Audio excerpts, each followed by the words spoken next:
Hello, friends. Greg Koukl here, and after all these years, I hear that chicken, and it's actually me, but it still sounds bizarre, so I get a chuckle out of it. Thanks for being part of our show today, and I have with me on the show one of my favorite young guns, and he's a great apologist and a very dear friend, Sean McDowell. Sean, thanks for coming back on the show again.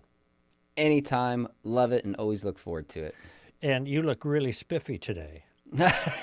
I do have a Spider-Man shirt on. Well, you got your sport. You got this nice, classy kind of sport coat. Spider-Man. That's you never remove those. You probably sleep in that, shower in that, whatever. That's a Sean McDowell thing. We got Spider-Man on one side, Biola on the other. He's got the graphics in his deal. So anyway, that's really cool. That's part of your personality. But I love what you have done over the last 20 years. I think we've known each other longer than that, from the Biola days and the Talbot days, and so many things we've done together. And you've partnered with us at Stand to Reason in so many things, and it's just great. And you've been on many times with. I don't know how you can write so much, frankly, Sean. I can't keep up with that. But good for you. And what you've done is you have taken an older work and you've refreshed it a bit. When was it? Was it 6-7 years ago when we talked together about The Fate of the Apostles, the book that you did? How long ago was that? So I graduated in 2014 in winter and did my dissertation on The Fate of the Apostles. Your PhD dissertation. My PhD dissertation. Right. The next year I published the first volume, and I trimmed it, adapted it a little bit in 2015. So 2025 is the 10-year update to this. So I think it's probably been a decade if we went back and looked. Well, I did that with Tactics did a 10-year update. J. Warner Wallace did a 10-year update on his Cold Case Christianity, and so now you got a 10-year update on The Fate of the Apostles. Now, one of my understanding is one of the reasons that you did the update is you got new information about the background of the apostles. Maybe before I get into that, let's just lay a foundation because about the purpose and the thrust of the book to begin with. And I know that in the preface you talk about just making reference to all these apostles died martyrs' deaths, and then that's been challenged by people, so you decided to do a little deeper dive to find out exactly what the facts were. Tell us a little bit about the origination here of this project. Yeah, actually the start of the idea was about 2010, 15 years ago. I was on one of the Berkeley atheist trips, of course, started by Greg Koukl back in the day at Stand to Reason. That's right. And we had an atheist in speaking to our students. And one of my students, this guy's a mythicist, and one of my students said something effective. Explain that word, just in case some people aren't up to speed. So he denies that Jesus even existed. It's entirely a myth. And there's very few scholars that embrace this, but online it's very popular. Even Bart Ehrman has criticized it. Right. So this guy denies the existence of Jesus entirely. And one of my students says something effective. If Jesus didn't exist, why did the apostles all die as martyrs? And this atheist goes, die as martyrs? He goes, none of them did. There's no good evidence. This is all church myth and legend and history. And I sat there and I remember thinking, do we really know how they died? What's the evidence for this? And it turns out I was just starting my doctoral classes looking for a topic to write on. And J. Warner Wallace was there because his daughter, Mia, was on the trip, I think, that year. And so I'm like, hey, Jim, you think this is a good topic? And he goes, not only is it a good topic, but I've been meaning to research it myself. I have 2 boxes of books I will give you. And he just gave me the boxes of books. Yeah. Now, 2 boxes of books is a drop in the bucket of what you have to do for a PhD, but it was enough to get me started. It affirmed it. And I always wanted to write on something where I could make a contribution to the church, something that really interested and motivated me. And I found it on that trip. And I guess that was 15 years ago. I've been studying it. So the update, this came out in 2015. And the update is for a few reasons. Number one, I had a lot of scholars reach out and say things like, we love your work. Here's how you can make it stronger. Great. We had scholars reach out and say, hey, I differ with you. You might want to respond to this. Great. Now, scholarship on the fate of the apostles isn't coming out as much as like AI advances every day, right? It's every 2 or 3 years, new articles and books are popping up. And I had kept, dozens of articles, a number of books. There's some specific scholars that critiqued my work, like Dale Allison, one of the leading New Testament scholars in the world. In his 2021 book on the resurrection had maybe 3 or 4 pages responding to my argument. So I felt it was time to come back and reassess, look at the evidence, and update the book. So you mentioned also in the preface that I think in the initial iteration of the book, there was only one apostle you thought died a natural death, John. Now it looks like you've adjusted that. Is that correct? I've adjusted my rankings on 6 of the apostles as a whole. Now, 2 more that I think die naturally, and I'm happy to state those. This is a little bit of the, bombshell drop, if there's such a thing in apologetics and church history, that at the beginning I thought, 1, John died naturally. Although, side note, it fascinates me how many scholars think John died as a martyr. People like Ben Witherington and Richard Bauckham. Wow. And Dean Furlong. Since I first published my book, he wrote an entire treatise making the case pretty solidly that John died as a martyr. I'm not convinced by it, but there was more scholarship that surprised me there. In my first volume, I said both Philip and Matthew were indeterminate. I now think if I had to bet my house that both of them probably died naturally. And there's a fascinating backstory I could go into, but I think we have 3 apostles that most likely died naturally. Well, maybe we'll go into some of those details, but there is an important factor here. I think some people might think, especially skeptics, if you have to readjust your assessment of those that died by martyrs and those died naturally, that somehow undermines the larger point that you're making here. And your point, and maybe you can embellish this a little bit, the point isn't that in virtue of whatever martyr deaths there were of the apostles, your point isn't that this proves the resurrection or this proves Christianity, but rather this goes to the issue of the reliability of their testimony, and that's a separate thing. Do you want to flesh that out a little bit for us? Yeah, so really my project is to try to find out what's true about their deaths, not just advance an apologetic argument for the sake of advancing an apologetic argument. I started out that way, and the more I researched it, I was like, whoa, wait a minute. I've got to really find out what we know about these apostles and whether or not this is a good argument within itself. That's step number 1. Now, I reassess it because I've been thinking about this for a decade. I've been talking with scholars and interacting with them in person and through emails and online, and just trying to be as careful as I can be to assess what we know about the different apostles. So I think that's what a good scholar and apologist should do, truth first, and then you ask the question, is there evidence that comes out of this? Now, my premise never has been that the death of the apostles or their willingness to die proves that Christianity is true or the resurrection happened. A lot of apostles have, or a lot of apologists have stated it that way, and I think it's just a non sequitur. My argument is that their willingness to suffer and die helps show that they're not liars. They're not inventing a story to put themselves in harm's way. They really believe this. So I was actually having dinner with William Lane Craig, I think it's 2019, on one of the apologetic trips that we were on in Israel. I think it was the same one that you were on. Yeah, that's right, 2019. In October, was it? All of us were out there, yeah. I think that's right. And I was talking with him, and he was saying, all we have to show is that the apostles were willing to suffer and die, which shows their sincerity that they really believe this. That's right. And I said, you're right, but I think we can actually show that none of them recanted, and we have really good evidence that at least a handful of them did die as martyrs. Right. That makes the case stronger. Yeah, I'm with you, and this is the way I play out this hand with regards to the apostles, the vulnerability. The point is, even if none of them died, none of the apostles died as martyrs, the threat of martyrdom was always hanging over their heads from the very beginning. And early on in the book of Acts, you have whippings. you know, and that the apostles, in the first 4 or 5 chapters, you have a couple of times whippings and beatings and imprisonments they had to endure.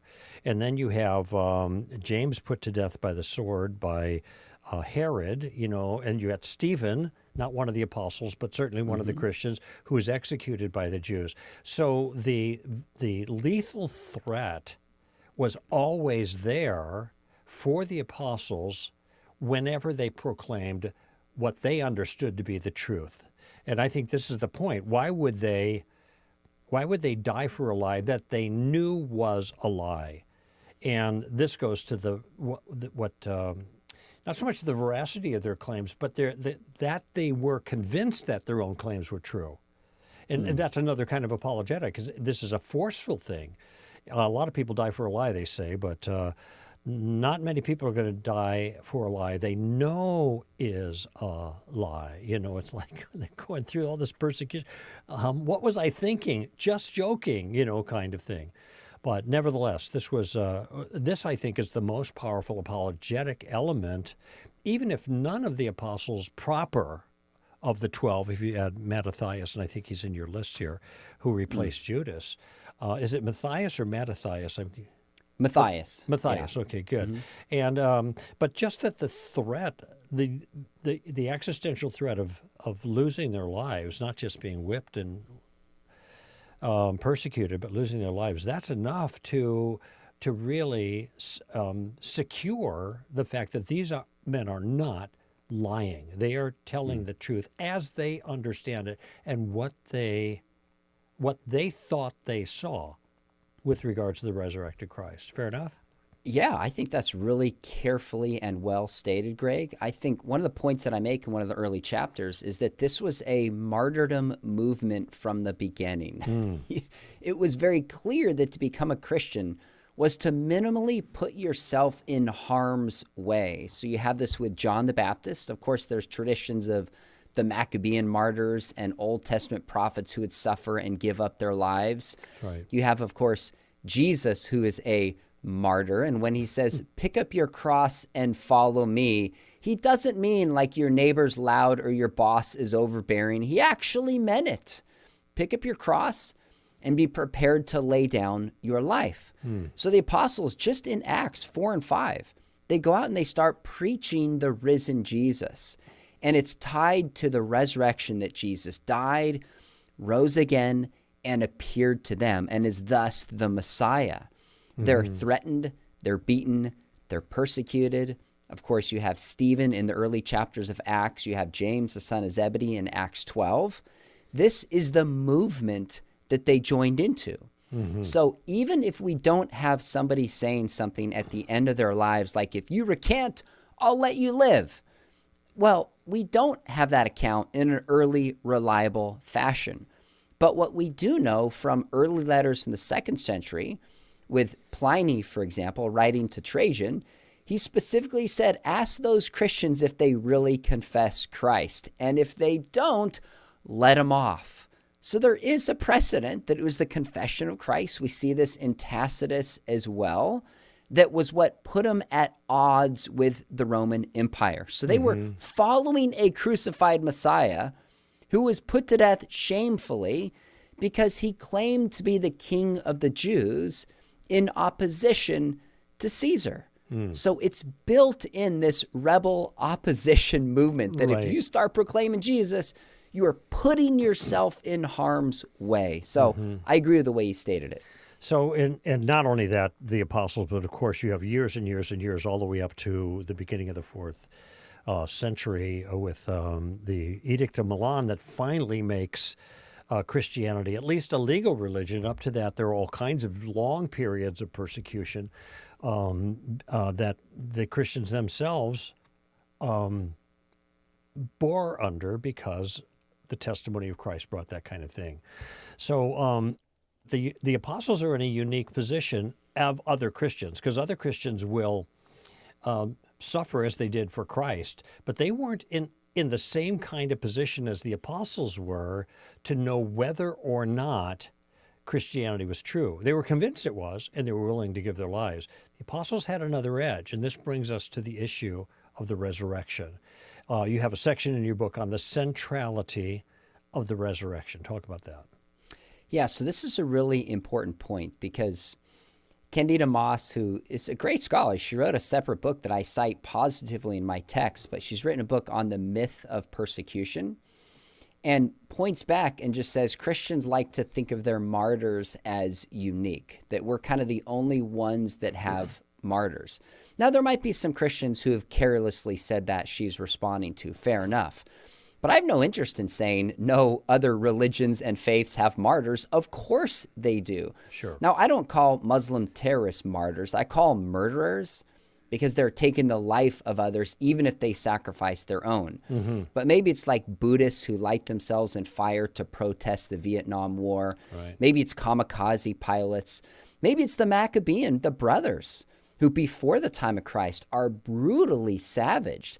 They're martyrs. But the question we have to ask is, what are they martyrs for? You can make the case that a kamikaze is a kind of martyr for the cause and honor, etc. You can make a case that Maccabeans were martyrs because of their commitment to the law. Why were the early Christians martyrs and the apostles? Because they believed that they had seen the risen Jesus. That's why we have to look at what are they suffering for.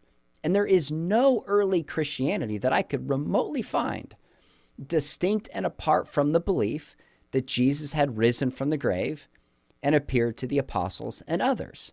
So the creed in 1 Corinthians 15, of course, which we know predates 1 Corinthians 15, written in the mid-50s, Paul talks about the appearance to Peter, to James, the 12, to the 500, and himself.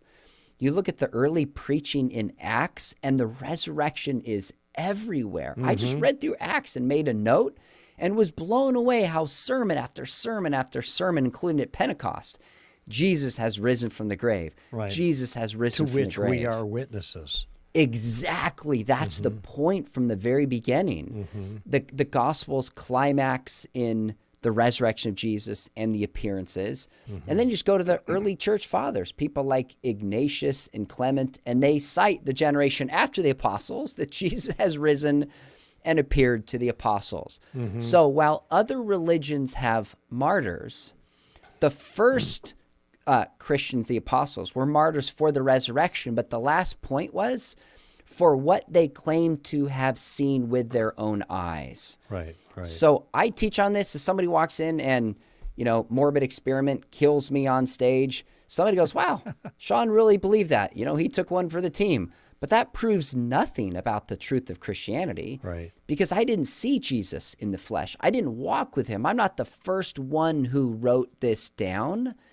The apostles were there in person. So they have a unique epistemic status to see the risen Jesus and suffer for it. Now, technically, last thing in this, somebody could say, well, maybe it was hallucination, and their willingness to die doesn't account for hallucination. I say, okay, fair enough. Now let's consider hallucination and see if that accounts for the apostles and Paul and James. Yeah. But do you cover that in your book? I mean, hallucination, I think that's for skeptics. That's kind of the favorite item at the moment, but I mean, what's a hallucination? A hallucination is a first-person private experience. It's like a dream. So how do these guys all share the same dream at the same time, multiple times, in multiple settings and things like that? I mean, maybe that's what you develop in your piece.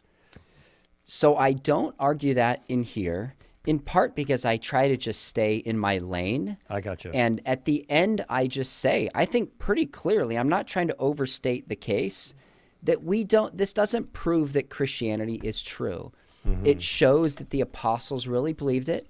They're not lying, and they're not making this up. So one of my last final thought paragraphs, I say, I really wrote this. This is how the book ends. So you don't have to buy the book if you want to read the final paragraph.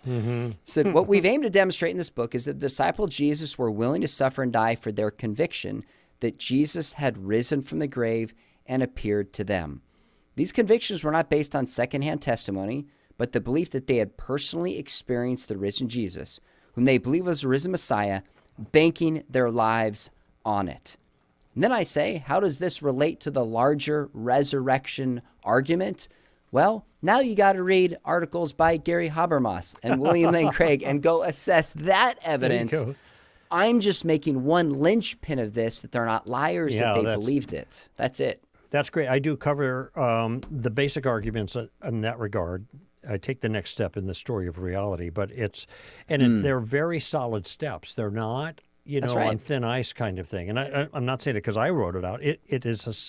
There are solid steps of reasoning that allow you to come to the conclusion that the resurrection of Jesus of Nazareth is the most reasonable explanation for these experiences that the apostles had, that they interpreted as interacting with the risen Christ. But going back to the issue of the importance of the eyewitness element, I'm thinking earlier we did a show with Amy and talked about 2 Peter chapter 1, and there Peter is talking about his experience at the Transfiguration. And he said, look, we're not making this up. We were eyewitnesses to his majesty. Then you read 1 John, and he says, look at all the tactile words that are being used by him, in a sense. What was from the beginning, and we have heard, and what we have seen with our eyes, and what we have looked at and touched with our hands concerning the word of life. And that life was manifested, and we have seen, and we testify and proclaim to you eternal life, which was in the Father and manifest to us. And he goes on again, verse 3, what we have seen and heard, we proclaim to you. John is going on and on and on about saying, look we were there. We touched him. We heard him. We walked with him, and of course the account in the Gospel of John has all of the details and everything, but notice how when he starts out, he's just going on and on and on about that first-person witness account. And the other thing I wanted to mention, actually there are two more verses that just reinforced what you've been saying, Sean, is in Romans 1, and I know a lot of people think, well, this is all a myth, that the deity of Christ and the resurrection, mythical accretion over time. Okay, well, that kind of stuff doesn't happen fast. It happens slowly. But here you got in Romans chapter 1, first couple of verses, Paul writes that Jesus was declared with power to be the Son of God, which is a divine title, through the resurrection. And Romans is relatively early in the entire, the writings in the early the apostles, etc. So anyway, I mean, within 20 or 30 years on the outside, you have these very, very powerful statements. Final, Matthias, he's chosen as the fill-in for Judas, right? Mm-hmm. What was the requirement? That he had been with them the whole time and what? And had seen the risen Jesus. Had seen the risen Jesus, right. So we can see that it's all built in a certain sense, to the warp and woof of the entire the enterprise, the whole gospel account and everything subsequent to it. I'm thinking of, you mentioned 1 Corinthians 15, and Paul said, look, we're idiots. People ought to think we're idiots if Jesus didn't rise from the dead, because we're still in our sin, and we're liars. And we're most people to be pitied, kind of thing. So that's really what this is all about, the testimony of the disciples, how, as it touches the question of the resurrection. Okay, when I say disciples, I'm referring to the 12 apostles. So I'm kind of curious. You mentioned that in this new book, you not only kind of reassess your view about who died and how many died and whatever, natural death, but they're also dealing with a lot of objections. What kind of objections over time, since you wrote the first book, did you encounter that you felt needed to be addressed or responded to? Gosh, I think in the first book I had 2 or 3 objections in the back. Now I'm pretty sure, I got to double check, I think I have 8 objections. So I just kept a running list over the years of what felt like substantive objections that I should consider. Mm-hmm. And so the last one I included, I thought was really interesting, was the claim that Joseph Smith also died as a martyr. And if he died as a martyr, why shouldn't we consider his claim to be legitimate? Uh-huh. And so I looked into that, and it was kind of fascinating. I found a few things talking with the folks at the Mormon Research Ministry who've done a deep dive on this, Bill McKeever and Eric Johnson. And there are claims by Brigham Young. There's a passage in the Doctrine and Covenants that really refers to Joseph Smith being led kind of like a lamb to the slaughter in the model of Jesus, kind of lays down his life as a martyr. Now, he was killed by a mob, right, in Palmyra, in New York, or something like that. So the key was, one is he was accused of a crime, and he was arrested. Now, he was attacked when he was in the Carthage jail. Now, this shouldn't happen. He has a right to a trial, obviously. But he brought a gun with him and shot back out of self-defense, which morally is a separate question than Jesus willingly laying down his life as a martyr. So there's already a distinction that is there. There's also very good questions about whether or not he was guilty or innocent in kind of ransacking the Nauvoo Expositor, which was the paper at that time for reporting negative things about him and his followers. And there's also a lot of questions about, you read about the 8 witnesses and the 11 witnesses at the beginning of the Book of Mormon. If you probe into what that meant, this is not like the kind of scene of Jesus that you and I talked about and described. This is like seeing the plates spiritually, not physically. And by the way, plates are not even necessarily supernatural by their very nature. You could have golden plates that we could make. But if somebody died and was buried and then you see them and witness them, that's clearly supernatural. So I just don't think there's any reason to think he's a martyr. And I'd also say we added some of J. Warner Wallace's material about why people lie and commit crimes, power, sex, and money. Doesn't apply to the apostles. All 3 apply to Joseph Smith, wanting to be president, at least 28 wives, and money, owning his own bank. So when you just go into the details, there's no reason to think that he really died as a martyr, and that gives any credibility to Mormonism. Oh, this is very interesting to me. So you don't think that the reason he was killed was for his religious convictions, but for some other reason? If he's not killed for his religious convictions, then that would mean his death doesn't qualify as martyrdom. Is that the way you're approaching it? I don't know that we can fully separate that. So it's a lot of his beliefs that caused to them, and what people were saying about his beliefs in the newspaper, that led to him ransacking and attacking the newspaper and being put on trial for that. So we can't separate what he's put on trial from the Mormon movement that he began. That's a piece of it. But he's in jail, and he brings a gun, and he's fighting and defending himself. Again, in principle, I don't have a problem with that. But I don't think that makes you qualify as a martyr on the same level as Jesus willingly laying down his life when he had all the power to stop him. And I also don't think Joseph Smith and his followers were really eyewitnesses the way the apostles were. There's another point, too, because my initial impulse when you brought that up was say, well, I could see he died as a martyr, and his death as a martyr would at least be evidence that he really believed that he saw the angel Moroni and used these plates, whatever, to make the Book of Mormon, blah, blah, blah. But now I'm thinking about it, based on what you're telling me, well, there's a whole bunch of other factors here that may have been a better explanation for his death by the mob than simple martyrdom, because in the case of the disciples, we don't see them fighting back. We do see them occasionally getting out of town if there's a threat. We see this with Paul a number of times. He's left over the wall of Damascus there in a basket and whatever, but you don't see him fighting back, resisting in a certain sense. And also, it's very clear in the Gospels that the disciples and the apostles are suffering because of their testimony. Full stop. It's their testimony.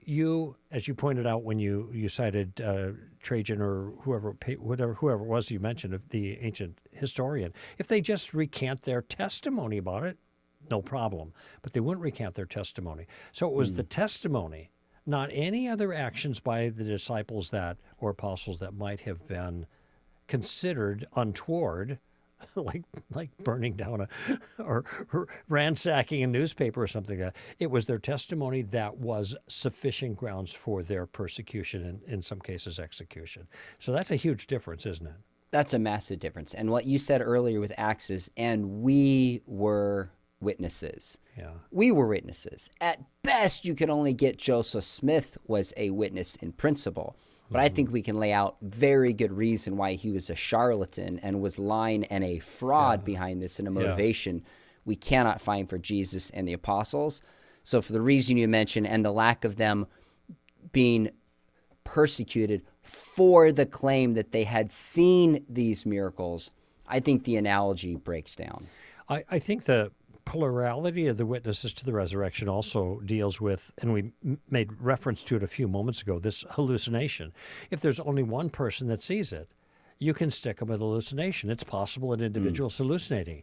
It is not possible that a whole group of people were hallucinating multiple times over long periods of time, enough to sit down and have discussions and have meals and all that other stuff, which is what the text records took place. Any other objections that you dealt with that were interesting besides the Joseph Smith one that you cover in the book? I think a big one that came up is I made the claim that we have the apostles were willing to suffer and die. Some of them were martyred, and there's no record that any of them recanted. And some people push back. This is an argument Dale Allison made. Again, just a brilliant New Testament scholar. By the way, he ended up endorsing my book, even though he disagrees with me, which was kind of cool. I've had him on the channel a couple times, and really thoughtful, gracious guy. And he and some other people have said, well, if there were a recanting, we would definitely find this in history. We would expect to hear it. And since we don't hear it, it undermines. I'm sorry, they argue, I'm getting this backwards. Mm-hmm.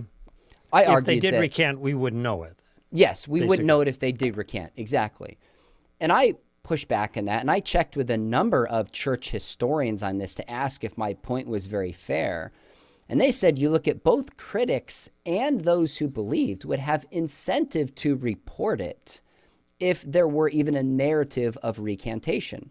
So you look at the earliest critics of the faith in the 2nd century Origen, in the 3rd century Porphyry, they are critiquing the resurrection narratives. They're critiquing the Bible.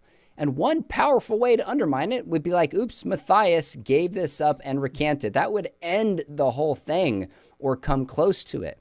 No record in their lengthy critiques. I think if there were a narrative, they would more likely report it than not. Mm-hmm. But you also have documents like the Gospel of Peter, which are clearly apocryphal and have exaggerations of like floating crosses and heads that go to the sky. But it's based around a historical narrative, and it's responding to critiques of the resurrection in the 2nd century. Well, Jeremiah Johnston writes that they likely would have included if there was a kind of recantation of the faith. Yeah. They likely would have included it mainly because they're addressing the big objections to the resurrection that are at play there. Mm-hmm. You get in the 3rd century, and you have things like the Donatist controversy, which is related to what do we do with people Christians who recant their faith and want to be back in the fold. Well, again, there would be massive incentive among anybody to say, you know what, actually this happened with Andrew, and he stayed in the faith, or he didn't stay in the faith. Yeah. So I think it's at least more likely than not that if it did happen, or there was even an apocryphal story of it, friend or foe would have included and it didn't. So yes, it's an argument from silence, but it's an argument of silence with some teeth that the lack of recanting.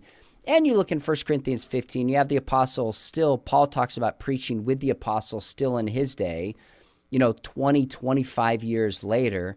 There seems to be the case that they're staying in the faith at that point. Sure.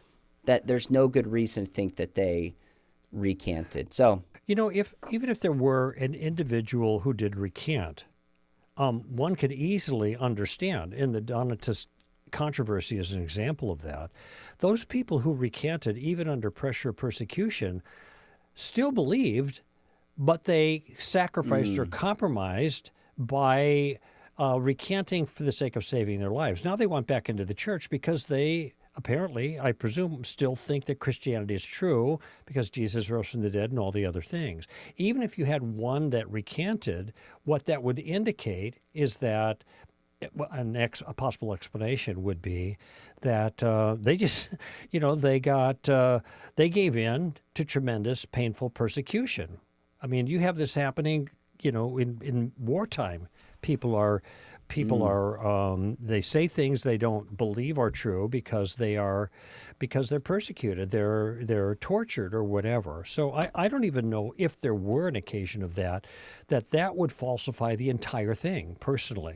I like the way you characterize it, though. You've said this a couple of times, that there is no record of them recanting, and we have record of many of them going all the way to death. All right. And the fact that we have a record of even half of them going to death for this testimony, to me, is enough to establish the point, or the fact that they actually believed they saw the risen Christ. Now, whether it was the risen Christ, that's another issue. Hallucination, whatever, that's another issue. But this is the one you're trying to show, that these guys really believed what they were saying. They weren't lying. They weren't making it up. They had no motivation to do that. There was no incentive to do that. They gained nothing from this testimony if it wasn't true. And I actually think that's the strongest part. And by the way, one could also argue that maybe it's an argument for silence, but sometimes the silence is deafening. In other words, the silence is significant with certain kinds of questions because, as you kind of pointed out, if there had been a recanting, people would have mentioned that. Okay, they would have made a big thing about that because it would have had such an influence. It was on the whole gospel message for a lot of people. Well, Sean, it's always a big treat to talk with you. You're a man on the move. You're like hitting a moving target. You got a great podcast yourself that's really popular, and it's always good to have you just, share with me a little bit about what's on your mind and the work you're doing. All right, friends, that's the end of the show. Thank you so much for being part of it. Greg Koukl here for Stand to Reason. Give him heaven. All right? Bye-bye now.